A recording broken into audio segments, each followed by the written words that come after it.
Hi കൂട്ടുകാരെ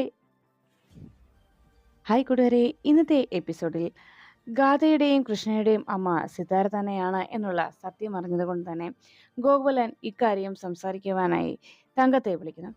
കഴിഞ്ഞ അല്പം മുമ്പ് തന്നെ ശ്രീനിവാസ് സാർ വിളിച്ചിട്ടുണ്ടായിരുന്നുവെന്നും ഉടനെ തന്നെ തന്നെ കാണണമെന്നാണ് ശ്രീനിവാസ് സാർ പറഞ്ഞിരിക്കുന്നത്. സാറ് കാണാൻ ആഗ്രഹം പറഞ്ഞത് എന്ത് കാരണത്താലാണെന്ന് എനിക്കറിയില്ല. എന്തായാലും ഞാൻ അങ്ങോട്ട് പോരാനുള്ള പുറപ്പാടിലാണ്, അതിനുവേണ്ടി ഒരുക്കത്തിലുള്ള. പക്ഷേ അതിനു മുമ്പ് തങ്കത്തെ ഞാൻ വിളിച്ചത് ഒരു കാര്യം ഓർമ്മിപ്പിക്കാനാണ്. സിത്താര മേഡത്തിനെ കുറിച്ചാണ് എനിക്ക് പറയാനുള്ളത്. കൃഷ്ണയുടെ അമ്മ സിത്താര മേഡമാണെന്നുള്ള സത്യം സിത്താര മേഡം അറിഞ്ഞു കഴിഞ്ഞാൽ പിന്നെ അറിയാവല്ലോ, സ്വന്തം മകൾക്ക് വേണ്ടി ജീവൻ പോലും കൊടുക്കാൻ തയ്യാറായി നടക്കുന്ന ഒരമ്മയാണ് സിത്താര മേഡം. ആ നിലയ്ക്ക് തൻ്റെ മകളായിരുന്നു കൃഷ്ണ എന്നുള്ള സത്യവും, ആ മകൾക്ക് വേണ്ടിയാണ് അവളുടെ ജീവിതം വെച്ചിട്ടാണ് താൻ കളിച്ചതെന്നും, അവളുടെ ജീവിതം ഇല്ലാതാക്കിയിട്ടാണ് തൻ്റെ മറ്റൊരു മകൾക്ക് വേണ്ടി ജീവിതം കണ്ടെത്താൻ താൻ ശ്രമിച്ചതെന്നും, അങ്ങനെ ഒരു സാഹസം താൻ കാണിച്ചത് തെറ്റായി പോയി എന്ന് തിരിച്ചറിയുന്ന ആ നിമിഷത്തിൽ സിത്താര മേഡം ഓടി കൃഷ്ണയ്ക്കരികിലേക്ക് എത്തും. അവളുടെ നഷ്ടപ്പെട്ടു പോയ ജീവിതം അവൾക്ക് തിരിച്ചു കൊടുക്കാൻ തന്നെ സിത്താര മേഡം തയ്യാറാകും. അങ്ങനെ ഒരു സാഹചര്യം ഉള്ളപ്പോൾ, മേഡത്തിന്റെ മനസ്സിൽ അങ്ങനെ ഒരു ചിന്ത ഉണ്ടാകാൻ സാധ്യതയേറെയുള്ളപ്പോൾ, കൃഷ്ണമ്മളുടെ ആഗ്രഹം നമ്മൾ കണ്ടില്ല എന്ന് നടിക്കുന്നത് ശരിയാണോ തങ്കം? ഞാൻ വിളിച്ചത് വേറൊന്നിനുമല്ല, കൃഷ്ണമ്മളുടെ മനസ്സിൽ നവീനോടുള്ള സ്നേഹവും നവീനോടുള്ള അടുപ്പവുമൊക്കെ നമുക്കറിയാവുന്നതല്ലേ. ഇനി മറ്റൊരു വിവാഹത്തിന് ഒരിക്കലും കൃഷ്ണമ്മൾ തയ്യാറാവുകയുമില്ല. അങ്ങനെയുള്ളപ്പോൾ കൃഷ്ണമ്മളുടെ സ്വന്തം അമ്മയാണ് സിത്താര മേഡം എന്നുള്ള സത്യം സിത്താര മേഡം അറിഞ്ഞാലുണ്ടാകാൻ പോകുന്ന ആ ഒരു നീക്കം, അത് കൃഷ്ണമ്മളുടെ ജീവിതത്തിനെയും വളരെ അനുകൂലമായി ബാധിക്കുകയുള്ളൂ. അതുകൊണ്ട് തന്നെ അങ്ങനെ ഒരു സാഹചര്യം ഉള്ളപ്പോൾ ആ സത്യം കൃഷ്ണമോളെ അമ്മയാണ് എന്നുള്ള സത്യം സിത്താര മേഡത്തെ അറിയിക്കുന്നത് തന്നെയല്ലേ നല്ലത്. അതിലൂടെ തന്നെ അവരുടെ ജീവിതവും സുരക്ഷിതമാവില്ലേ തങ്കം? അതിനു വേണ്ട ഒരു നീക്കം തങ്കത്തിന്റെ ഭാഗത്തു നിന്ന് ഇനി ഉണ്ടാവണം. എത്രയും പെട്ടെന്ന് തന്നെ സിത്താര മേഡവും ശ്രീനിവാസ് സാറും ഒന്നിക്കുകയും അതിലൂടെ തന്നെ കൃഷ്ണമോൾക്ക് നവീനെ തിരിച്ചു കിട്ടുകയും ചെയ്യണമെന്ന് ഗോപാലൻ അറിയിച്ചു. അത് കേട്ടതും തങ്കം പറഞ്ഞു, അങ്ങനൊരു സാധ്യത ഗോപാലൻ പറഞ്ഞപ്പോൾ എനിക്കും എൻ്റെ മനസ്സിലും തോന്നുന്നുണ്ട്. എന്തായാലും എന്നാലാവുന്ന വിധത്തിൽ അവരെ രണ്ടുപേരെയും ഒന്നിപ്പിക്കുന്നതിന് വേണ്ട കാര്യങ്ങൾ ഞാൻ ചെയ്തോളാമെന്ന് തങ്കം ഗോപാലനോട് അറിയിച്ചു. അതിനുശേഷമാണ് കൃഷ്ണ മോളിക്കുട്ടിയെ കാണുവാനായി എത്തുന്നത്. മോളിക്കുട്ടിയോട് കൃഷ്ണ പറഞ്ഞു, എനിക്ക് ഇന്ന് ആ സേവാശ്രമത്തിലേക്കൊന്ന് പോകണം. അതെന്താ ഇന്ന് അങ്ങനെ ഒരു ആഗ്രഹം? ഇങ്ങനെ ആശ്രമത്തിൽ പോകണമെന്ന്? അവിടെയെല്ലാം അനാഥ കുട്ടികളെ കാണാനാണോ പോകുന്നത്? എന്തെങ്കിലും ചടങ്ങുണ്ടോ? അതോ അവിടെ ഇനി വേറെ ആരെങ്കിലും വരുന്നുണ്ടോ എന്ന് ചോദിച്ചപ്പോൾ കൃഷ്ണ പറഞ്ഞു, ഒന്ന് പോ മോളിക്കുട്ടി, ഞാനിതുപോലെയുള്ള ആശ്രമങ്ങളിലും അതുപോലെ അനാഥാലയങ്ങളിലും എൻ്റെ പിറന്നാൾ ദിവസങ്ങളിൽ അവർക്ക് സ്വീറ്റ്സും മറ്റുമൊക്കെ കൊണ്ടുപോയി കൊടുക്കാറുണ്ട്. അങ്ങനെ ഒരു ചടങ്ങ് നടത്തുന്നതിന് വേണ്ടിയാണ്. ഇക്കാര്യം അമ്മയോട് പറഞ്ഞാൽ അമ്മ ഇറങ്ങി പുറപ്പെടും. എന്നാൽ പിന്നെ ഇത് നമുക്ക് സാറിനോട് പറയാമായിരുന്നല്ലോ, സാറായിരുന്നെങ്കിൽ ഇതൊരു ഗംഭീരമായിട്ടൊരു ചടങ്ങാക്കുമായിരുന്നല്ലോ എന്ന് പറഞ്ഞപ്പോൾ കൃഷ്ണ പറഞ്ഞു, അതെനിക്കറിയാം. അച്ഛനോട് ഇങ്ങനെ ഒരു ആഗ്രഹം പറഞ്ഞാൽ അച്ഛൻ ഇത് വലിയൊരു ആഘോഷമാക്കി മാറ്റും. അതെനിക്ക് താല്പര്യമില്ലാത്തത് കൊണ്ടാണ് അച്ഛനോട് ഞാൻ പറയാത്തത്. എന്തായാലും നിനക്ക് എന്നോട് വരാൻ പറ്റുമോ? ഇല്ലെങ്കിൽ ഞാൻ തനിച്ച് പോയിക്കോളാം എന്ന് പറഞ്ഞപ്പോൾ, അതെന്ത് ചോദ്യമാടി പെണ്ണെ, എനിക്ക് വരാൻ പറ്റത്തില്ലെന്നോ?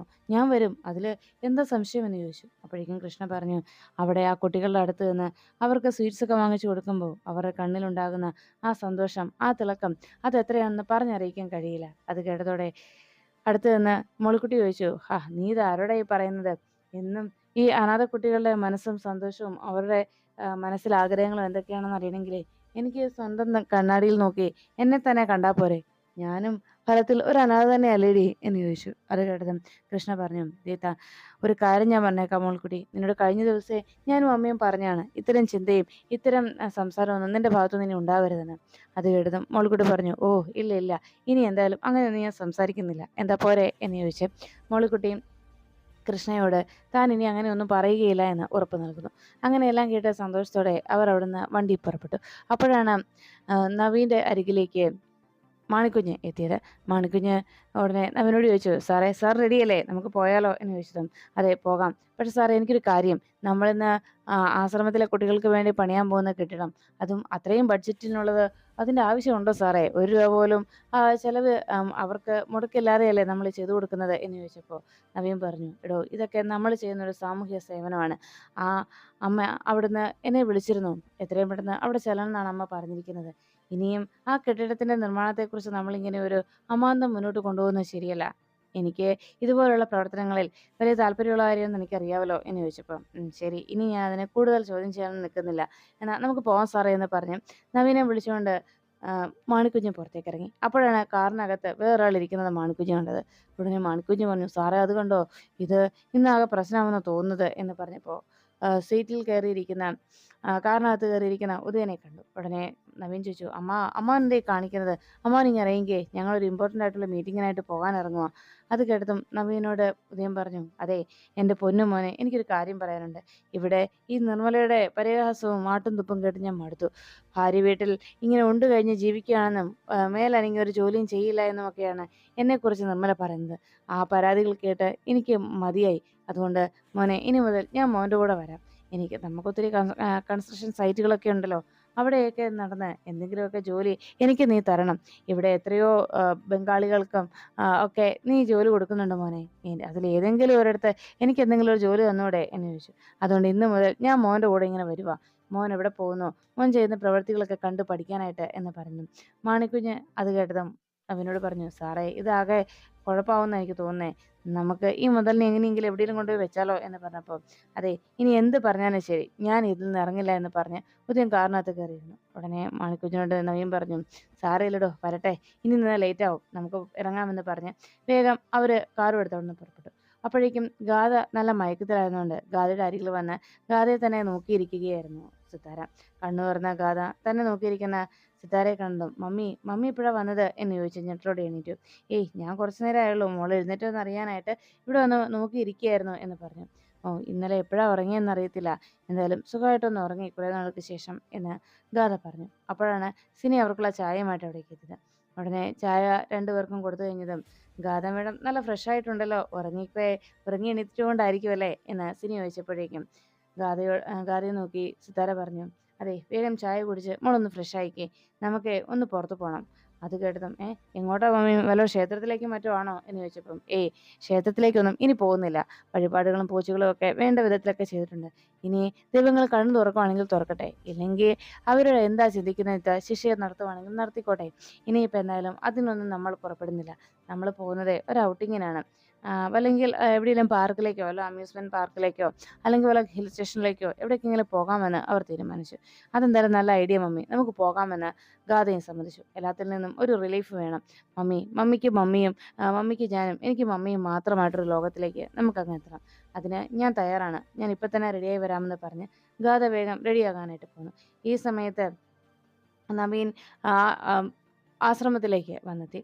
അവിടേക്ക് വന്നതും ആശ്രമത്തിലെ അമ്മ നവീനെ സ്വീകരിക്കുവാനെത്തി. ഈ സമയം അടുത്ത് നിൽക്കുന്ന ഉദയൻ പറഞ്ഞു, ഉദയനെ കണ്ടിട്ട് ചോദിച്ചു, അല്ല ഈ കൂടെ വന്ന ആളെ മാണിക്ക് ഞാൻ ചൂണ്ടിയിട്ട് പറഞ്ഞു, ഈ ഈ ഇദ്ദേഹത്തെ ഞാൻ നേരത്തെ കണ്ടിട്ടുണ്ട് മോൻ്റെ കൂടെ, ഇതാരാണ് എന്ന് ചോദിച്ചപ്പോഴേക്കും ഉദയൻ പറഞ്ഞു, ഞാൻ നവീൻ്റെ അമ്മാവനാണ്. പിന്നെ ഞാനാണ് ഈ കൺസ്ട്രക്ഷൻ്റെ കാര്യങ്ങളൊക്കെ നോക്കി നടത്തുന്ന പ്രധാന ആള് എന്ന് പറഞ്ഞപ്പോൾ നവീൻ ഒന്ന് രൂക്ഷമായിട്ട് ഉദയനെ നോക്കി. അകത്തേക്ക് വരുമെന്ന് പറഞ്ഞ് വേഗം അവരെ സ്വീകരിച്ച് അകത്തേക്ക് കൂട്ടിക്കൊണ്ട് പോവുകയാണ് അമ്മ. എന്നിട്ട് അകത്തേക്ക് ചെന്നതും അമ്മ പറഞ്ഞു, അതെ നമ്മുടെ കെട്ടിട നിർമ്മാണം അത് എത്രയും വേഗം നടത്തണം. നമ്മൾ എല്ലാവരും ആരാധിക്കുകയും പൂജിക്കുകയും ചെയ്യുന്ന ബഹുമാനിക്കുകയൊക്കെ ചെയ്യുന്ന ഒരു സ്വാമിയുണ്ട്. അദ്ദേഹം കൽക്കത്തയിലാണ്. അദ്ദേഹം ഇവിടെ വന്നപ്പോൾ നവീൻ്റെ കാര്യങ്ങൾ ഞാൻ പറഞ്ഞിട്ടുണ്ട്. അപ്പോൾ മോനെ ഒന്ന് കാണണമെന്ന് അദ്ദേഹം ആഗ്രഹം പ്രകടിപ്പിച്ചു. അടുത്ത വരവിൽ മോന് കാണാൻ കഴിയുമോ എന്നാണ് അദ്ദേഹം ചോദിച്ചിരിക്കുന്നത്. എന്താ മോനെ, അത് സാധിക്കുമോ എന്ന് ചോദിച്ചപ്പോഴേക്കും, മോനെന്തേലും അസൗകര്യം മറ്റോ ഉണ്ടോ എന്ന് ചോദിച്ചപ്പോൾ ഉടനെ നവീൻ പറഞ്ഞു, ഇല്ലമ്മേ, അദ്ദേഹം വരുമ്പോൾ അമ്മ എന്നെ വിളിച്ചാൽ മതി, ഞാൻ വന്നോളാം എന്ന് നവീൻ അറിയിച്ചു. എന്നാൽ നമ്മൾ കെട്ടിടം നിർമ്മിക്കാൻ ഉദ്ദേശിക്കുന്ന സ്ഥലത്തേക്ക് പോയാലോ എന്ന് ചോദിച്ചപ്പോൾ, ആ പുഴയോരത്തുള്ള സ്ഥലമാണ് അതിനായി മാറ്റി വെച്ചിരിക്കുന്നത്, അവിടെ പണിയാനാണ് ട്രസ്റ്റിൻ്റെ തീരുമാനം എന്നറിയിച്ചു. അത് കേട്ടപ്പോഴേക്കും നവീൻ പറഞ്ഞു, അയ്യോ അമ്മേ, അവിടേക്കാണെങ്കിൽ അങ്ങനെ ഒരു പ്ലാൻ അല്ല നമ്മൾ തയ്യാറാക്കിയിരിക്കുന്നത്, അങ്ങനെ ഒരു സൈറ്റിലേക്ക് പറ്റിയൊരു പ്ലാൻ അല്ല ഇപ്പോൾ നമ്മൾ ഡിസൈൻ ചെയ്തിരിക്കുന്നത് എന്നറിയിച്ചു. അയ്യോ മോനെ, അവിടെ ചെയ്യാനാണ് ട്രസ്റ്റിൻ്റെ തീരുമാനം, ട്രസ്റ്റിൻ്റെ തീരുമാനത്തെ മറികടക്കാൻ എനിക്ക് കഴിയില്ലല്ലോ മോനെ എന്ന് പറഞ്ഞപ്പോൾ, ശരി അമ്മേ, അപ്പോൾ ഞങ്ങൾക്ക് പുതിയ ഡിസൈൻ ചെയ്യേണ്ടി വരും. ഇന്ന് തന്നെ ഈ ഇവിടുത്തെ സൈറ്റൊക്കെ നോക്കി അപ്രൂവ് ചെയ്തിട്ട് ഇന്ന് തന്നെ അതിന് വേണ്ട പേപ്പേഴ്സ് കാര്യങ്ങൾ നീക്കാനായിരുന്നു പ്ലാൻ. എന്തായാലും നോക്കട്ടെ, സൈറ്റ് അപ്രൂവൽ കിട്ടാൻ വേണ്ടി പേപ്പേഴ്സ് റെഡിയാക്കി വെച്ചിരിക്കുകയായിരുന്നു. ഇനിയിപ്പോൾ ഡിസൈൻ ചേഞ്ച് ചെയ്യേണ്ടി വരും. ഇങ്ങനൊരു സാഹചര്യത്തിൽ ഞങ്ങളെ സഹായിച്ചുകൊണ്ടിരുന്നത് മൈക്കിളായിരുന്നു. പക്ഷേ ഇപ്പോൾ അദ്ദേഹം ദൗർഭാഗ്യവശാൽ നമുക്കൊപ്പമില്ല. അദ്ദേഹം ഇപ്പോൾ എബ്രോഡ് പോയിരിക്കുകയാണ്. ഇതിനിപ്പോൾ എന്താണൊരു പോംവഴി, എന്തായാലും നമുക്കൊന്ന് സൈറ്റ് നോക്കാം എന്ന് പറഞ്ഞ് നവീനും മാണിക്കുഞ്ഞും കൂടി അവിടേക്ക് പോകുമ്പോൾ അവർക്ക് ചായയുമായി എത്തിയ ആശ്രമത്തിലെ ഒരു അന്തേവാസിയോട് ഉദയൻ ചോദിച്ചു, അതെ ഇങ്ങനെ ഒരു ആശ്രമ ജീവിതം നയിക്കാൻ, ഈ അനാഥ പിള്ളേരെ നയിക്കാനായിട്ട് ഇങ്ങനൊരു ജീവിതം തിരഞ്ഞെടുത്തത് വല്ല പ്രേമനൈരാശ്യം വല്ലതും ആണോ? നല്ല സുന്ദരിയാണല്ലോ എന്നൊക്കെ ഉദയൻ പറയുമ്പോഴേക്കും ഇത് കേട്ട നവീൻ വല്ലാത്ത ദേഷ്യത്തിലായി. ഉടനെ സ്വാമിനിയോട് മണിക്കുഞ്ഞ് പറഞ്ഞു, അതെ, ഒന്നും വിചാരിക്കരുത് കേട്ടോ. അമ്മാവന് എവിടെ എന്ത് പറയണമെന്നോ എങ്ങനെ പെരുമാറണമെന്നോ അത്ര ബോധമില്ലാത്ത ഒരാളാ എന്നിങ്ങനെ പറഞ്ഞപ്പോൾ, ഏയ് സാരയില്ല, ഇതുപോലെയുള്ള ഒത്തിരി ആളുകളുടെ ഇതുപോലെയുള്ള സംസാരങ്ങളും പെരുമാറ്റ രീതികളും ഒക്കെ ഞങ്ങൾ ദിവസേന കാണുന്നതല്ലേ, അതുകൊണ്ട് സാരമില്ല എന്ന് പറഞ്ഞ് സ്വാമിനി ഇവിടുന്ന് പോയി. അപ്പോഴേക്കും നവീൻ്റെ അടുത്തിരുന്ന മാണിക്കുഞ്ഞ് പതിയെ ഉദയനോട് പറഞ്ഞു, അതെ, ഇപ്പം ഈ പറഞ്ഞതിനൊക്കെ ഉള്ളതേ പുറത്തേക്ക് ഇറങ്ങിക്കഴിഞ്ഞിട്ട് തരുന്നുണ്ട് കേട്ടോ, മേടിച്ചോ കയ്യോടെ എന്ന് പറഞ്ഞപ്പോൾ, ഓ ആയിക്കോട്ടെ, നിന്നെ ഞാൻ ആദ്യം ഇവിടുന്ന് പൊക്കിച്ച് പുറത്താക്കൂടാ എന്ന് ഉദയൻ മാണിക്കുഞ്ഞിനെ വെല്ലുവിളിക്കുന്നു. അങ്ങനെ അവർ രണ്ടുപേരും പരസ്പരം ബഹളം വെച്ചങ്ങനെ ഇരിക്കുമ്പോഴേക്കും നവീൻ അവിടെ നിന്ന് മാണിക്കുഞ്ഞിനെ വിളിച്ച് വേഗം സൈറ്റിലേക്ക് പോയി.